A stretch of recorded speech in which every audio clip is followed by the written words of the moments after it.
Deputy mayor या कोई भी प्रत्याशी होंगे जो डिप्टी मेयर का, उन्हें 28 गो पार्षद का समर्थन का जरूरत पड़ेगा।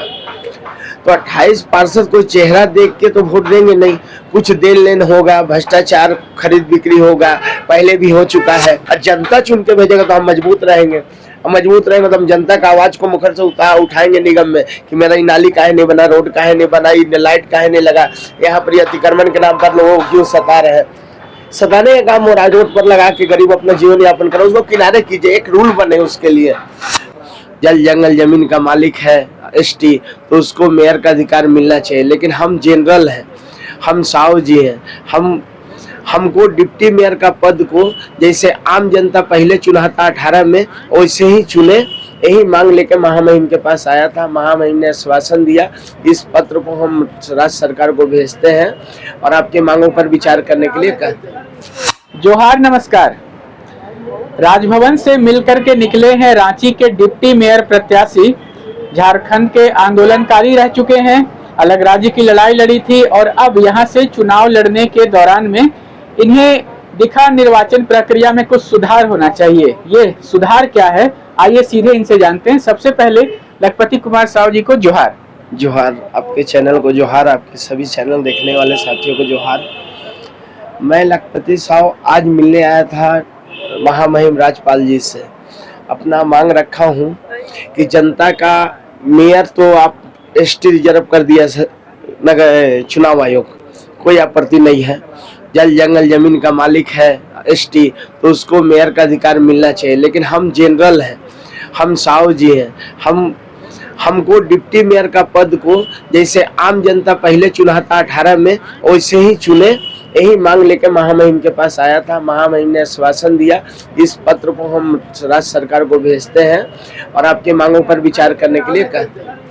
लखपति जी, जानना चाहेंगे आपसे कि अगर जो वर्तमान प्रक्रिया है कि जो पार्षद हैं वो चुनेंगे, वो आपस में मिल करके तय करेंगे कि उनके बीच से डिप्टी मेयर कौन होगा, तो इस प्रक्रिया में समस्या कहाँ है? समस्या ये है, देखिए, हमको डिप्टी मेयर या कोई भी प्रत्याशी होंगे जो डिप्टी मेयर का, उन्हें 28 गो पार्षद का समर्थन का जरूरत पड़ेगा।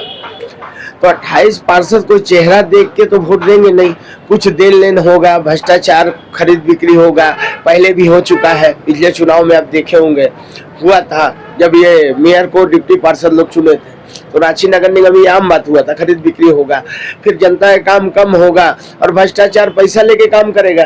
कोई भी डिप्टी मेयर पूंजी लगाएगा तो अपना रहेगा, और जनता चुन के भेजेगा तो हम मजबूत रहेंगे, तो हम जनता का आवाज को मुखर से उठाएंगे निगम में कि मेरा नाली काहे नहीं बना, रोड काहे नहीं बना, लाइट काहे नहीं लगा, यहाँ पर अतिक्रमण के नाम पर लोगों को क्यों सता रहे हैं। सताने का काम हो रहा है, रोड पर लगा के गरीब अपना जीवन यापन करे, उसको किनारे कीजिए, एक रूल बने उसके लिए। नगर निगम का अगर हम डिप्टी मेयर बनते तो एक रूल बनेगा जो नगर निगम के साइड के किनारे किनारे अपना जीवन यापन गरीब कर सकता है।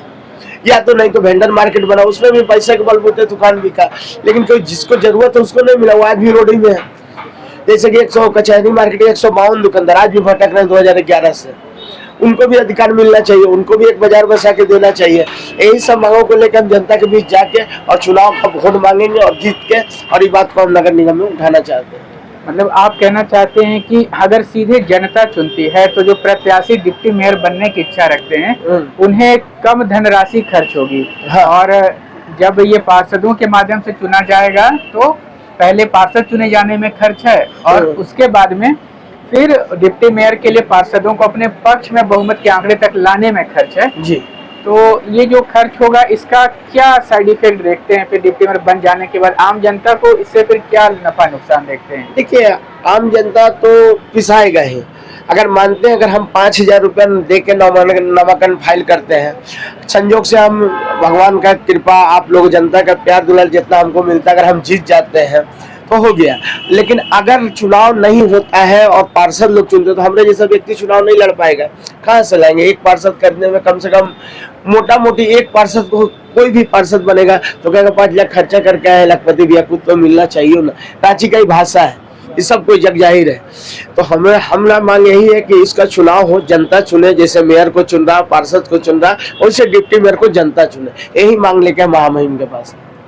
अब हम आपसे जानना चाहेंगे कि जब आपने ये बातें महामहिम के समक्ष रखी तो उनसे आपको क्या कुछ आश्वासन मिला या क्या कुछ बातें हुई? वो बहुत बढ़िया से हमके महामहिम जी समझाए कि आपकी बात सही है, आपके बात हम मुख्यमंत्री को देते हैं, ये पत्र को मुख्यमंत्री को फॉर्मेट करते हैं, उनसे इसमें हस्तक्षेप करेंगे, वो आश्वासन दिए।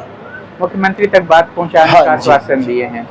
और चूंकि ये लड़ाई बड़ी है लखपति जी, तो और आपने अब तक क्या कुछ प्रयास किया, संक्षेप में हमारे दर्शकों को बताएंगे? ऐसे आपका इंटरव्यू पहले चल चुका है चैनल में, एक बार हाई कोर्ट में हम रीट किए हैं, आज कल में डेट भी उसका है बहस का। अब चीफ जस्टिस मेरा सुनेंगे, पिछला ही शुक्रवार को था, लेकिन 1 ही बजे तक बैठे चीफ जस्टिस महोदय, इसलिए मेरा बात नया केस नहीं देखे। आज उम्मीद है आज या अगले हफ्ते में मेरा सुनवाई होगा हाई कोर्ट में। यही है, मुख्यमंत्री जी को भी पत्र दिए हैं, चुनाव आयोग को दिए हैं कि संशोधन शब्द को हटा दीजिए। 2018 में जो चुनाव हुआ था और इस बार कर दिए हैं चुनाव आयोग कि संशोधन, एक शब्द जोड़कर डिप्टी मेयर को खरीद बिक्री कराने का साजिश रच रहे हैं, जिसका हम घोर विरोध करते हैं और निंदा करते हैं। धन्यवाद।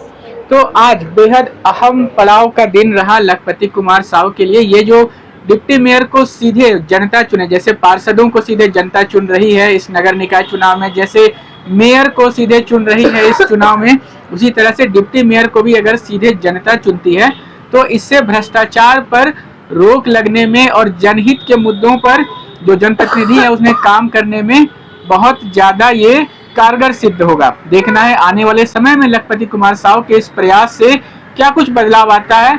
सारी अपडेट्स आपको मिलेंगे इसी चैनल पर। बने रहे हमारे कैमरा के पीछे से सहयोगी के साथ। मैं विजय दत्त पिंटू, रांची।